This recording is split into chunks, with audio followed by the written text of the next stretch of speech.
Today's episode is brought to you by Chords, makers of award-winning professional-grade connectivity solutions designed by integrators for integrators. If you're listening to this podcast, you already know that reliability is crucial. That's why professionals around the world choose Chords. Born in Australia and trusted in over 50 countries, Chords provides robust, fast and effective HDMI, audio, networking, USB-C and control cabling engineered for residential, commercial and mission-critical applications. With over 20 years of experience and a promise of connectivity assured, every Chords product is tested, certified and backed by expert support. Level up your installs today by visiting chords.com.au. That's KORDZ.com.au.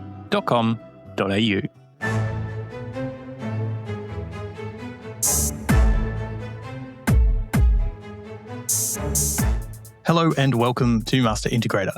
I'm your host, Paul Skelton. I want you to imagine walking into a room and without touching a switch, without saying a word, the lights gently adjust to your presence. The temperature shifts by a degree and your favourite playlist starts at just the right volume. Not because the schedule was set, not because you programmed a scene, but because your home knew you were there, recognised your behaviour and made the decision for you. That's the promise of ambient intelligence. In this episode, I'm speaking with Amod Agrawal, an applied scientist at Amazon Lab126, where he's building the future of context-aware devices, technology that quietly understands what's happening around you and adapts in real time. Think passive sensing that knows where you are, what you're doing, and what you might need, without cameras, without wearables, and without you having to ask. Now, this might sound a little bit like sci-fi, but it's already been prototyped. Amod and I get into what ambient intelligence actually is, how wireless sensing can change the way we interact with AI, where the line is between helpful and invasive, and what it means for integrators designing smart homes today. We also talk about humanizing technology, invisible interfaces, and why the most advanced systems might soon be the ones you don't even notice. I do need to point out that the opinions of Amod in this episode are his own and do not necessarily represent those of Amazon. This episode is supported by Chords, delivering rock-solid AV connectivity, and by Connected Magazine, your go-to for smart home and AV industry news. So let's get into it. This is Master Integrator. Here's Amod Agrawal. Tell us a little bit about yourself and a bit about your career to date. Yeah, this is Amod Agrawal, and I'm an applied scientist at Amazon Lab126. It's the org within Amazon that works on Alexa devices, Ring devices, and any other hardware products that Amazon produces. My background primarily comes in a very interesting part of the Alexa, which is called ambient sensing. So I've been working in IoT and various modalities of sensing for a while now. I started off working in mobile computing, which is more around our smartphones and wearable devices. And with time, I have kind of landed in a position where I work on various sense of modalities for user sensing now. And this new concept is called ambient sensing, and this is something that I would like to speak about today. So a lot of people listening might not be familiar with the term ambient sensing. So what does it actually mean? What is that technology? Right. So it's a new revolution in terms of computing. Generally, it's called ambient computing. And the idea here is that the computer around us, it's no longer just a single computer or just a single screen like a smartphone or like a PC in our homes. The whole aspect of computing dissolves into different devices around us. And since we are living in a world of smart home now, that means there's many different devices with various capabilities of processing as well as sensing. And the broader aspect of personal computing and personal sensing is dissolved into all of these devices around us. There's no single computer anymore. And this is what makes computers ubiquitous in this area.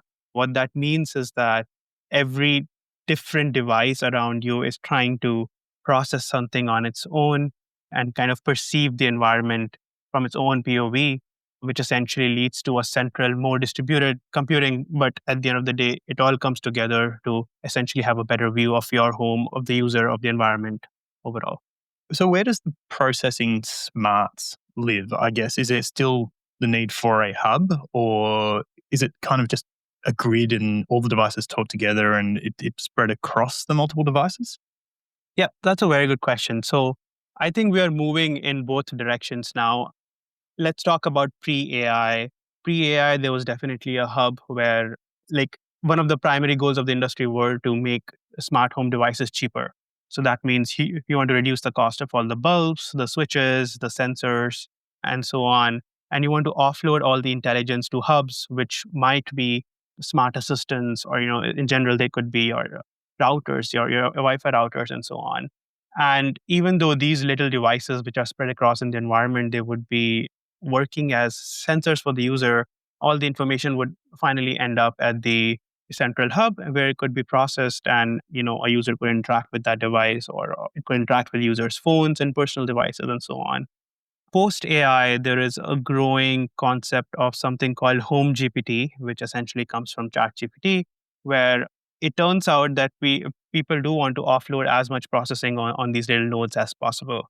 And there's a bunch of reasons for going in that direction. Of course, privacy being a huge one, because a lot of these manufacturers are now proposing little AI chips that come on board, where a bulb, for example, can sense data on board and run some kind of machine learning algorithms on board as well to do a certain task, and then send process data to a central hub for further context, and so on. With ambient sensing, we are moving in a direction where we want AI to perceive the environment. Like, so far, AI has been limited to our smartphones and our screens, and like, we have a bunch of chatbots, but there is no true ubiquity right now because AI cannot perceive where humans are. There have been few attempts, like, for example, smartphone apps now offer cameras, and like, you can give it camera access and you can snap pictures of things, and get information around it, but there is no true ubiquitous AI as of yet. And to enable that, what we need to do is we need to deploy a lot of sensors, we need to deploy a lot of devices that can perceive the environment, but of course that comes with a lot of additional cost. And that's why there are new technologies coming in, essentially, which converts your current devices into sensors. You don't need to buy more sensors. And we can talk more about how that's happening. One of the crucial things behind that is something called wireless sensing. What wireless sensing means is that we have wireless signals all around us. And as most people might know, it's wireless signals are just radio waves. They're electromagnetic waves that are traveling in the air. And they've been used for communication for a very long time. So we have Wi-Fi, we have Bluetooth, we have Zigbee. So many of these radios have been used for communication for a very long time. But now, since we want to sense and perceive the environment, a lot of scientists and the community are looking at how can we use these wireless signals to perceive the environment. Like, when we say perceive, there are so many things that we can do. We can, starting with it's just motion and presence. And then you can go as deep as analyzing a person's heart rate, sleep quality, and so on. Okay, so I imagine that there might actually be an application here from the wellness, or I guess aging in place industry as well. So if you're able to track things like pulse rates and stuff like that, I imagine you'd also be able to track whether someone's fallen over and get a better idea of being able to trigger alerts or alarms based on those activities. That's absolutely correct. So this area is generally called passive sensing. The reason it's called passive is that the consumers or the users don't necessarily need to wear a device on them. So you don't need to wear a smartwatch to bed. You don't honestly need any of those sensors on the body at all. And all the sensing is done through wireless signals. And Wi-Fi, for example, has been really successful at this, not in the main consumer world yet, but there have been huge amounts of proof of concepts which show that Wi-Fi signals, when they reflect off human bodies, there is a lot of potential there to capture a lot of hidden data, starting with motion and presence, as I mentioned. But people have shown fall detection, and some people can even track the kind of activity you are doing when it comes to, are you working out, or are you sleeping? Are you just moving at a constant pace around your home, and so on. And then there are much more precise examples, like, for example, Google Home, the Nest Hub has the Wave radar in it. Wave stands for millimeter wave. It's another kind of communication technology very similar to Wi-Fi. It just functions at a far higher frequency. And again, Wave radar is just a technology where you throw wireless signals in the air and they get reflected off the human body. And then you read those signals to determine changes in the signals, which tell you what's going on in the environment. And mmWave radar has been used to study sleep quality by Google. Nest Hub already supports that. So you can just keep a little Nest Hub next to you on your nightstand and it would tell you how well you slept. And also, it can detect your heart rate over periods of time. And then if there's any abnormal heart rates, it can, send you notifications and so on. So there's definitely a huge health tech piece that's coming around here.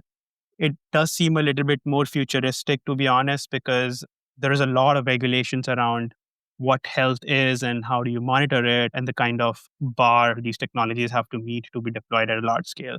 For example, in the US, these devices have to be FDA approved. And that's quite a while to go for these technologies to get to a point where they might be deployed for large consumer bases. But there's definitely motion in that direction right now.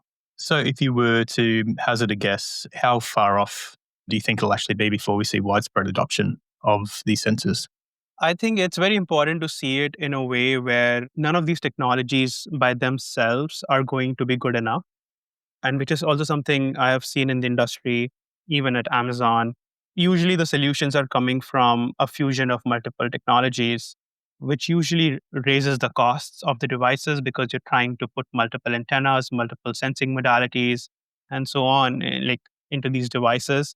But with a fusion and increased cost, these devices definitely seem much closer to accuracies which a consumer would like to use. So, we can definitely talk about more examples in the smart home context, but essentially, like there are multiple wireless technologies which do something similar. There is millimeter wave, and then there is ultra wideband, and then there's Wi-Fi CSI. So, a lot of passive sensing technologies out there, and the way I'm seeing industry move is that a mixture or a combination of these technologies is what is helping us get there. Okay. Are there many companies actually working on ambient sensing at the moment, or is it still relatively niche? So ambient sensing is usually being augmented with the new wearables, the AI wearables that essentially all the AI companies have planned for. With the increased AI adoption, suddenly there's this huge surge of interest in this idea of having AI devices around you and AI wearables and AI passive devices which are always listening to you and so on.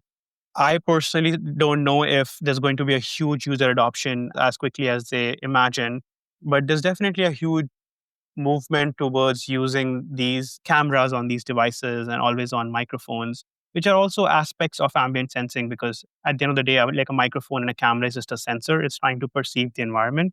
But I would say mostly all big ecosystem companies like Amazon, Apple, Google, and Samsung are heavily invested in ambient sensing, especially with the widespread AI adoption. They see this as the next big opportunity to personalize AI.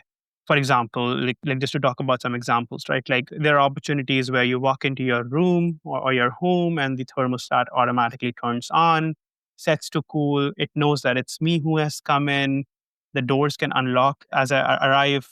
There are technologies that support that kind of interaction now, and the lighting can change to whatever my mood is or based on the time of the day and whatever my workday was like.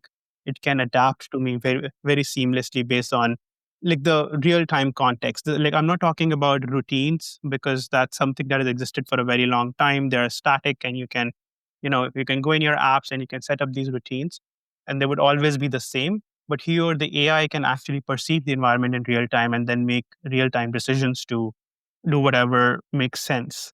So is the ultimate goal here to replace other, I guess, user interfaces like voice control, touchscreens? Is that kind of where this is going to be headed? And eventually ambient sensing will be the default or the go-to form of interface?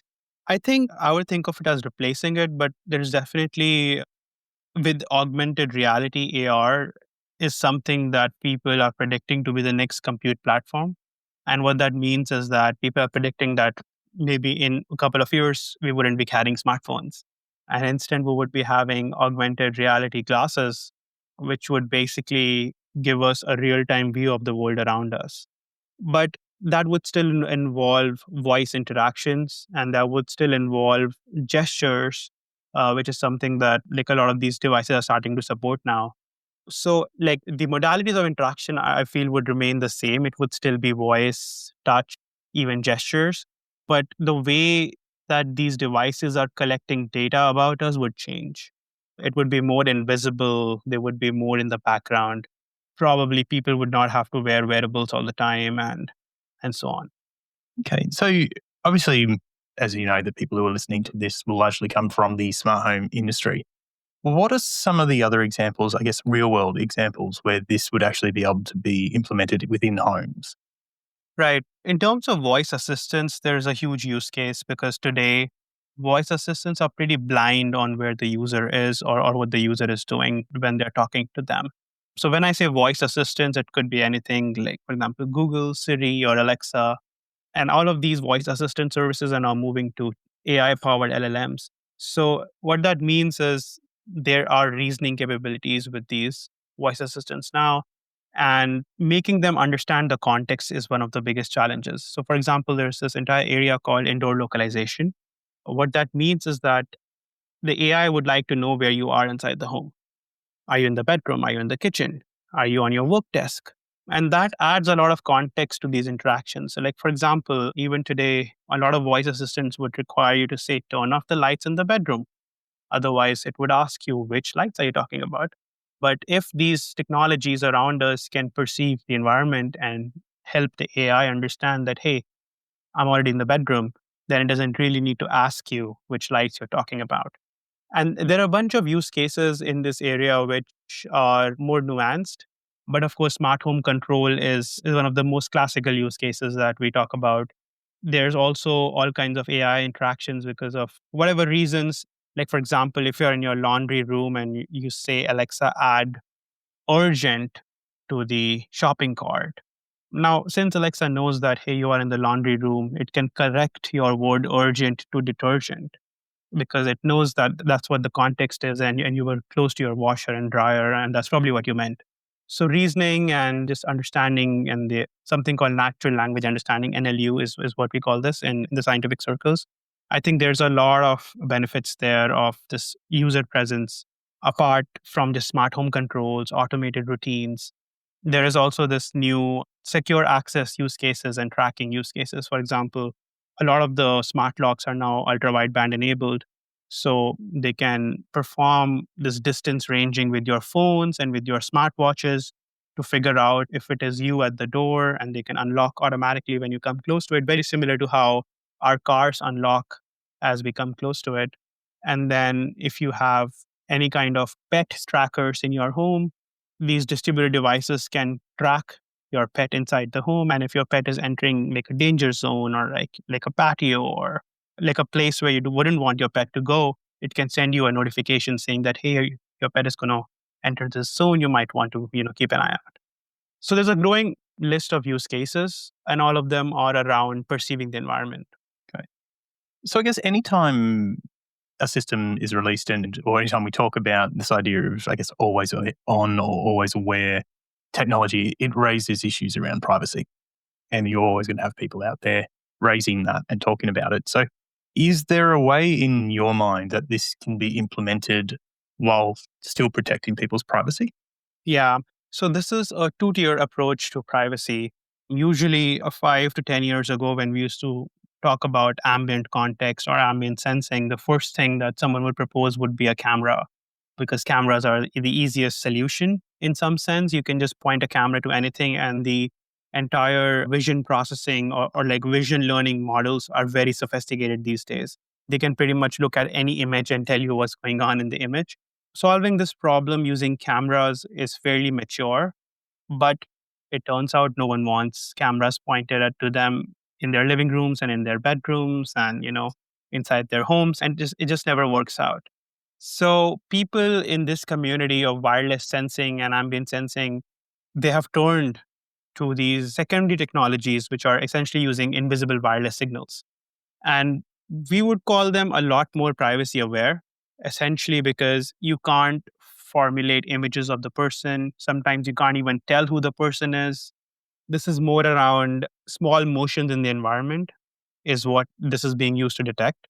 And usually the identity part of it, like who it is, or, like how do they look? All of this is coming from wearables or like cameras on the wearables or like some kind of like if you're carrying a smartphone on you, then that would give it away that this is the person who's inside the home. But these technologies are definitely more privacy aware. But at the same time, the second tier argument would be that even all these devices collecting data about us and about our environment could lead to privacy issues, which is where I think the edge AI concept is coming back into picture. Edge computing is not a new concept. I think it was proposed in the late 90s. But for some reason, it has just not taken off the way that the industry thought it would. Most of these devices that we buy in consumer electronics, they're trying to keep the costs very low. And hence, most of them don't have such sophisticated capabilities to kind of process data locally. But again, with AI and the rise in adoption, companies are being forced to think about the cloud versus the edge computing approach. And the reason for that is that not everything can be sent to the cloud. It's very expensive to run things in the cloud, even for these companies. And given that now finally, I believe these companies are moving back to the idea where you can push some of this cost back onto the consumer by making devices which can process data locally and also, I mean, of course, reduce latency as well, because AI models need a lot more time to produce a response as compared to whatever existed before this. So sending everything to the cloud plus running an AI model on top of it is leading to pretty poor latencies for the consumer. So there's definitely a path to essentially pushing all of this processing to devices closer to our home. But I also think that the state of the art will continue to live in the cloud. I mean, this AI quote unquote race at this point is still very much evolving and it seems like a very dynamic thing at this point. But from what we see right now is that companies are going to start putting in some offerings which would be at the edge and then others would live in the cloud, which would be more quote unquote pro offerings or capabilities that truly just can't be done on the edge and need servers. I mean, most people listening to this will be familiar with Matter and the fact that it is coming through and it is set to really change how wireless communication works. From your experience, how is that going to affect ambient sensing? So Matter is definitely a big change in the way things have been done traditionally. With this ecosystem convergence across different companies is a huge movement towards unifying a lot of these ecosystems. And within Matter, there are Tiger teams which are working on ambient sensing as well. And I am actually one of the contributors to that team. And we're trying to standardize different methods by which these devices can do ambient sensing. And what that means is that even though different manufacturers and different chipsets will be producing all these different IoT devices, we should be able to make them talk to each other in a seamless way to actually build on this concept of ambient sensing. One of the core ideas here is something called multi-node sensing, because what we're trying to do is that multiple nodes in your house are trying to perceive and sense the environment. And it is not truly successful if all of these devices can't talk to each other. So if there's a subset of devices that talk, or if there's a limited set of devices that can, understand each other, then you're truly not able to get a bigger picture of the user's environment. So Matter is definitely a way in that step to remove this boundaries between different devices and kind of bring them on into a unified ecosystem. And with ambient sensing teams within Matter, which are kind of working towards standardizing this entire process, we can definitely envision a world where all Matter devices are able to sense the environment together and kind of enable this ambient computing vision that we have been talking about.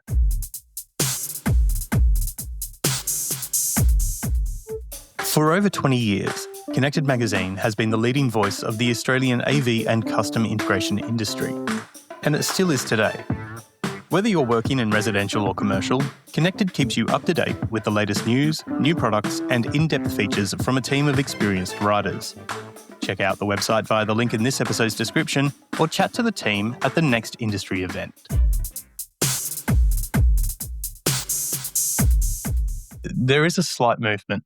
I guess I've been seeing more and more of some of the projects that have been deployed globally. And I mean, it hasn't happened en masse. It's definitely not widespread yet. But a lot of people are starting to look at ways to minimize wireless signals, Wi-Fi signals within homes through either Wi-Fi scheduling, or some people have gone one step further and they have wireless blocking paint, for example, in some European countries. How will that impact ambient sensing rolling out? Yeah, I think that's quite an interesting question. And I have never honestly thought about this before. But yes, I feel this field is very much relying on various sensing modalities, be it cameras. If someone is more comfortable with the idea of having cameras around, then those technologies already exist and they have been out there for a while. But if someone wants the benefit of sensing without having cameras and wearables on them, essentially that's where such a technology would play a crucial role.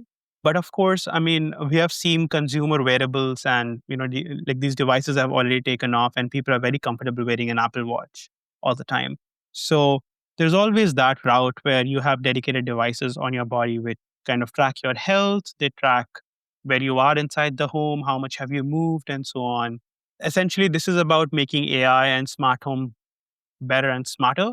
So I still see these things as somewhat good to have and not something that's so crucial to have a functioning smart home. So obviously we're talking to professional integrators of smart home technology. Where's the opportunity here for them out of ambient sensing? I mean, in terms of what they installed today, are there things that they should be already designing around? How would they actually continue their businesses moving forward if ambient technology becomes widespread, all encompassing? Yeah, I think this is a good opportunity to kind of start looking forward as to what might come into the future and in which direction is the smart home going. So, for example, today I'm sure a lot of motion sensors are getting deployed, a lot of dedicated PIR sensors or cameras are getting deployed for every small motion that we want to track in a hallway or like, when the window opens and so on. A lot of these things would be we would be able to detect them using just one device sitting in the living room. So like you can definitely detect like different modalities of motion. You can also detect when was the window open purely based on sound signals changing in Wi-Fi signals characteristics. You can even use pressure sensors to detect the change of pressure inside the room, which could tell you that a door or a window was opened and so on. So I think one thing is to kind of be informed about what's coming so that when these technologies actually start feeding into the consumer world, they wouldn't be as skeptical and they wouldn't be as taken aback that, hey, instead of putting in 10 different sensors, now we can do all of it with just one device. So I would say that's definitely one thing where one avenue for them to kind of explore after listening to that podcast. There's also, like, I would say there's this idea of layered awareness, which essentially means, is what I spoke about before as well, that none of these technologies are perfect. So, of course, you can install one sensor on every wall and have a perfect system, but it's a lot harder to maintain that because you have to configure all of them, you have to upgrade all of them, and change batteries and so on. So, there is always a perfect system that can be designed putting in some effort and some cost. But since these technologies are not perfect, you need to have some redundancy here. For example, you might want to have a Wi-Fi based radar, but right next to it, you also have some form of like a smart device sitting there which could read more information about the environment, and then two of these devices collaborate together to essentially be like a lot more reliable detection platform. So having redundancy is not a bad thing. Sure, it leads to some wastage of money, but at the same time, it's going to be a lot less painful than just deploying, thousands of sensors everywhere, and especially in a big home. So that's another idea that I would have. And plus, I mean, of course, there is all of these things which, like, with growing number of devices, I think there's a lot of different concepts which are already out there. Like the Wi-Fi 6 and Wi-Fi 7 is coming soon. So with Edge AI, there's going to be a need for somewhat of the real time inference between the device, which is inside your home, and the cloud. They need to talk in real time to each other to be able to break down this inference. Like the harder computations would take place in the servers, and the easier computations would be on the edge device. Like it's necessary to have good bandwidth connections for that, at least for the hub. It like you don't need to have a very solid backhaul connection for all the devices inside the home, but at least for the AI hub, there needs to be like a good connection. Plus, there's this idea of separating your devices over different Wi-Fi slices. So just for security purposes, like all the IoT devices should be on one Wi-Fi slice, and then the other consumer devices should be on another Wi-Fi slice so that if someone joins my network, they're not able to mess around with the IoT devices. Yeah, I think that's like some of the ideas that I have right now, which I think the integrators could take away. I mean, if we get to the part of how AI will kind of intersect all of these technologies, there needs to be a lot more transparency, which doesn't exist today. Even though, I mean, there's a hype train which talks about everything that's going to happen when AI comes in, but it's important to start small. It's important to show customers that you can do simple things like motion detection and occupancy detection with these technologies without having any sensors in the environment deployed. And then, simple routines like, turning on the AC can be done when a person comes in based on who they are and so on. And there needs to be a build of trust before we get to this whole ambient AI automation, which is somewhat of a distant future at this point. But like I feel like very soon we'll start to have AI suggestions everywhere, which what means is that it will read the environment. You'll have some wearable devices on you, and they would basically nudge you for different routines or for different actions, but they wouldn't take action on your behalf just yet because there is no customer trust today. It would take us a little bit of time to develop that trust and finally get to a point where a true automation framework can come into the picture, which is what the industry today is calling agentic AI, where the AI can actually take actions on your behalf. So they foresee it as a framework where these assistants don't really need to know what you want, but rather they would predict. So, for example, if we're coming to sit on your desk, your laptop is open, your AI would know that, hey, it's work time, the coffee would automatically start brewing and so on. So, there are all these automated agentic features that people are talking about, but I still feel it's a little bit while away because there's no user trust today. So I want to split your answer there into two things that I want to come back to. The first one, if we're looking at integrators today and the skills that they have, especially around designing control systems and in deploying those into homes, are there skills that you see that they will need in order to deliver kind of the ambient sensing systems in a better way? Like, is there a more need for things like IT networking skills or system design around sensor placement? I mean, what would actually help them learning today to be prepared for the changes coming? Yeah, I think one of the key things is to understand how they work. So I have been working with a lot of people who don't understand how these technologies work. And to a consumer, they need to be fairly intuitive. If it's harder than a manual operation of the device, I don't think a consumer would be very inclined to having it in their homes. So, for an integrator perspective, I think these devices are more than just you deploy them and then you trust what they claim they will do. It needs a little bit of this fine tuning for every home. And perhaps that's where the integrators should be, a quote unquote, be brave hearts. So if I were an integrator today, I would definitely not just read up on these technologies, but also start buying them and start testing them out for myself so that I know where the blind spots are, what the weaknesses are. Like I said, these technologies are not perfect, but they still offer a lot of convenience. So, for example, in the US, all three major Wi-Fi router companies, AT&T, Verizon, and T-Mobile, all three of them have deployed a Wi-Fi sensing solutions in millions of houses. Today, these routers, they are capturing Wi-Fi CSI, but they're not doing anything with it. They're just using this to like study and see how this works, but it's already out there in millions of houses. And I'm sure they have certain teams of people, kind of familiarizing them with this data and how it looks like and when would it work and would it not work. So I think testing these technologies out ourselves is probably the first step.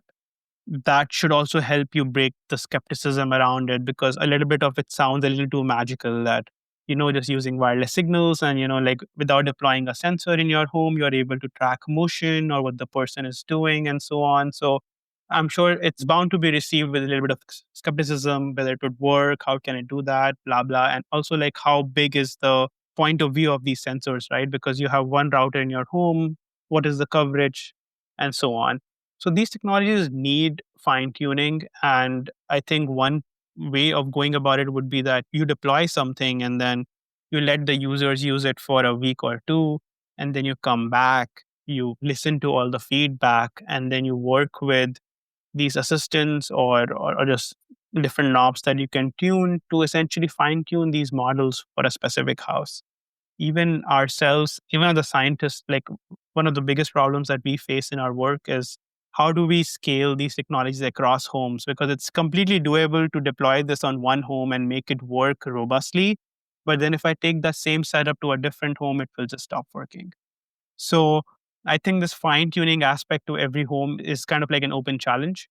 And today we would probably do it with some customer feedback and, a little bit of fine tuning, be it automated or like there's a human involved in that process. But as an integrator, I would probably start using them and start seeing as to how to fine tune them. Okay. Okay.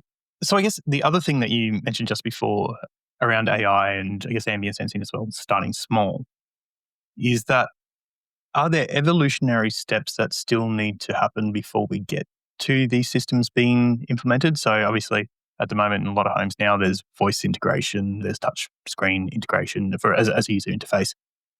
Are we going to go straight to ambient sensing and AI next or agentic AI? Or are there other steps that are going to happen before we get there that need to happen in order to kind of prove that technology that we'll ultimately end up with? Yep, that's a very good question. I think it's already happening. So, for example, some of these devices today use ultrasound radars to detect motion and they can trigger certain routines. So, for example, Alexa already has this feature where it emits ultrasound audio. And then when you're close to it, it detects that a person is close to it. And then you can trigger whichever routine you would like. So, it's like essentially Alexa is a smart speaker, which is also acting as a motion sensor. So the motion in this direction has already begun.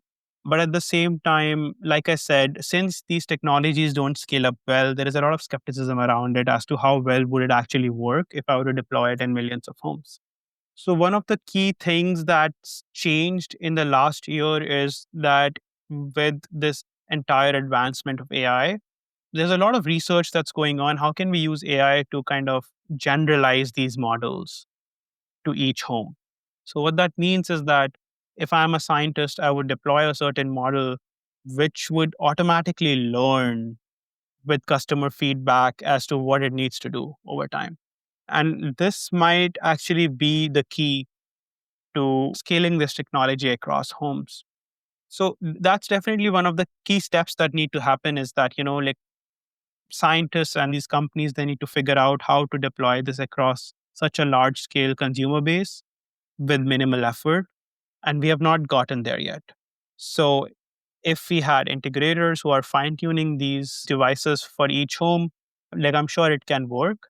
But again, that's also not a super scalable solution because a lot of people are just looking to buy one or two devices off Amazon and they would want it to do everything for them.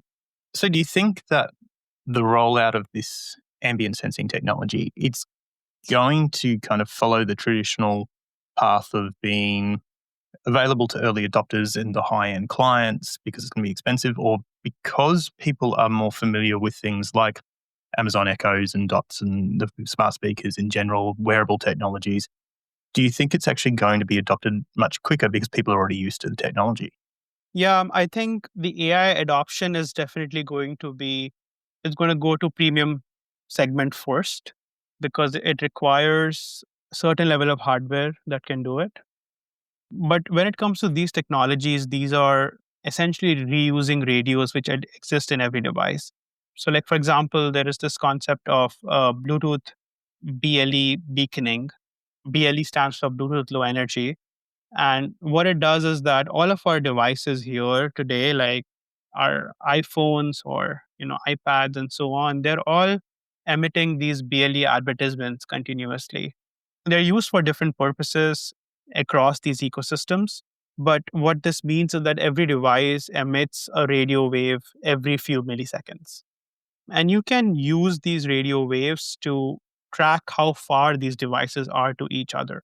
So, for example, your laptop can figure out how far your phone is. And hence, when you open the mail app on your phone, it pops up on your laptop saying, hey, do you want to continue writing your email on the laptop? So, these things are very ubiquitous and they're already out there. I think the only thing that's kind of stopping us from scaling this up is like a critical customer use case, which is essentially what put this on everyone's radar. There have been some attempts at doing it. For example, there are these dedicated sleep tracker hubs, which you can, like I said, Google Nest Hub, you can place it on your nightstand. It will track your sleep for you, and you don't have to wear a watch to bed. There's also been some attempts at the locks, the automated locks that kind of, they can get unlocked with your phone or with your watch and so on. So, like, the industry has already moved in a way where there are dedicated devices.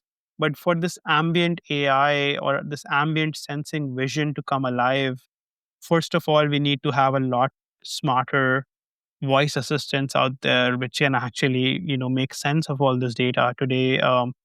Today, these things exist in the research world, and there are proof of concepts and research papers on these, but we have not been able to kind of achieve this on a consumer level so far, even though we are moving in that direction. So I do think that the hardware of it is already out there.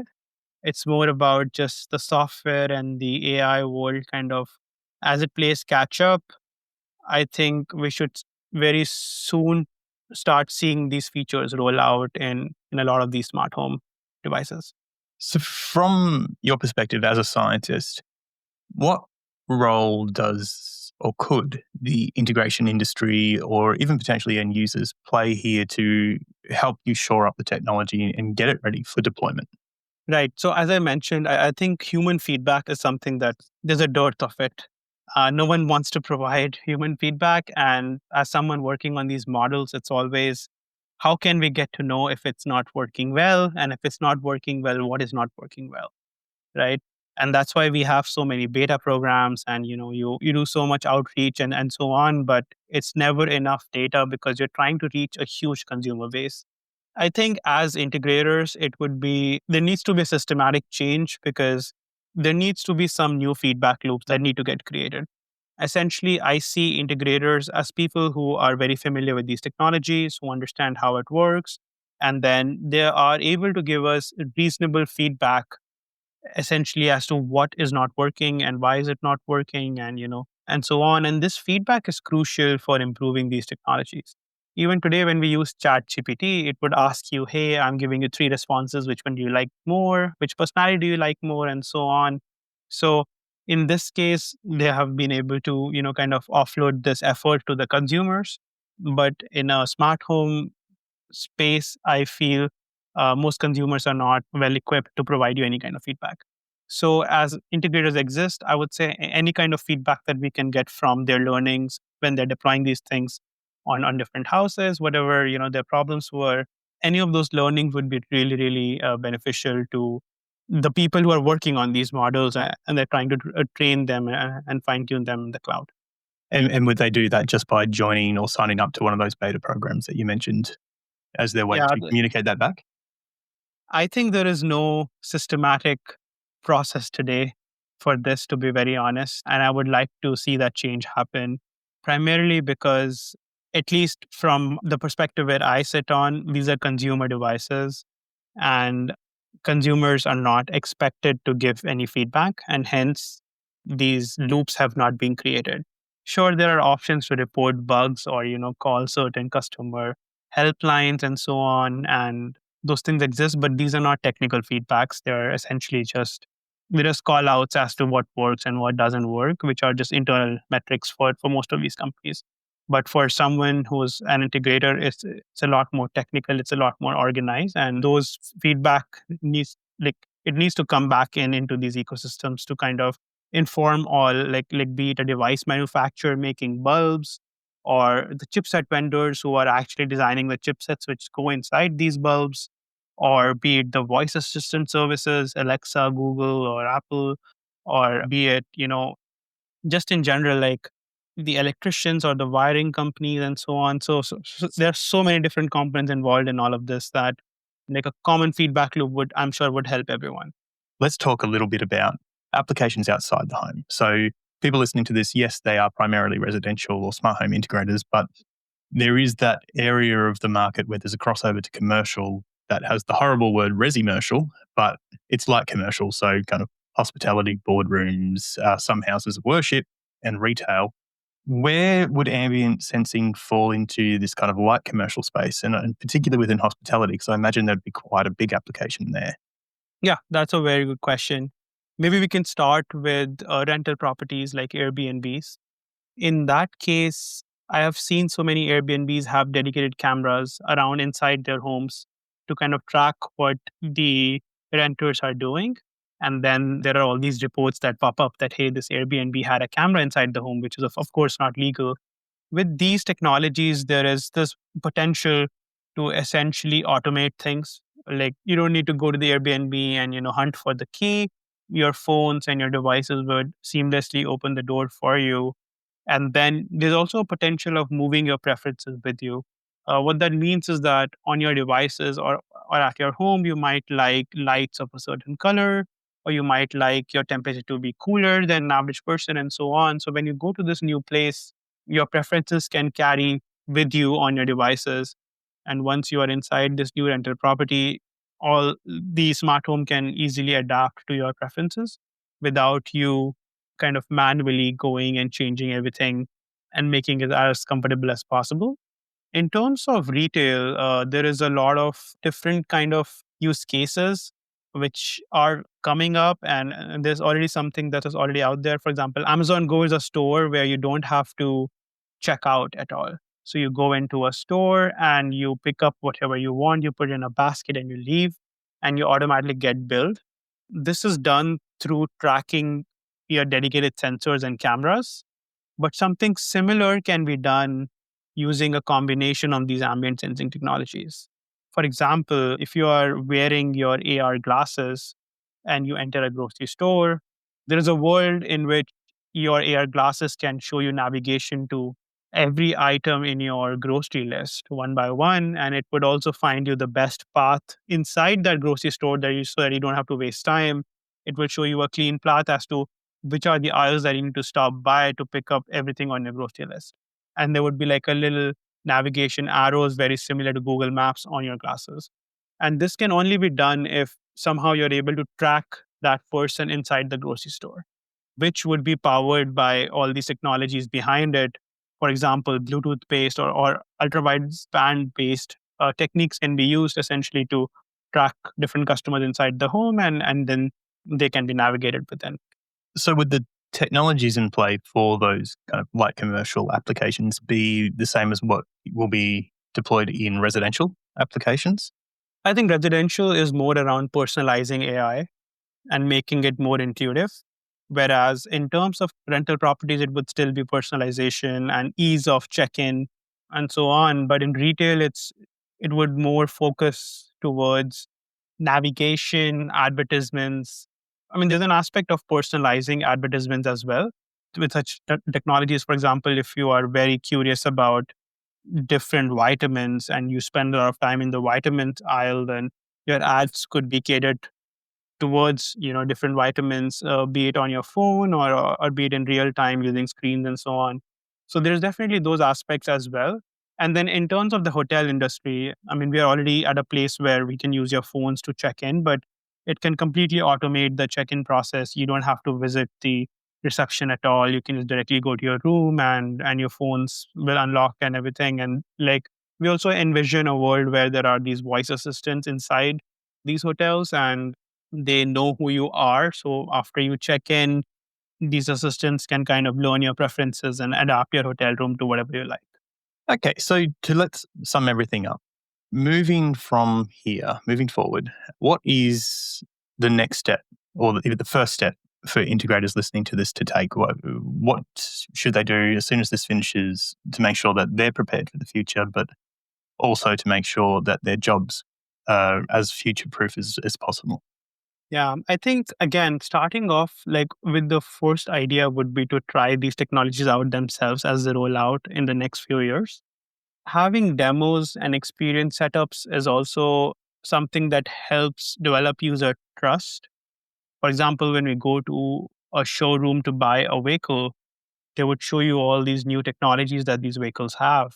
Very similar to that, I believe we could have something similar for smart home. I do know there are expos for smart homes where people presents or all kinds of new technologies, but I don't know how many consumers are visiting such expos.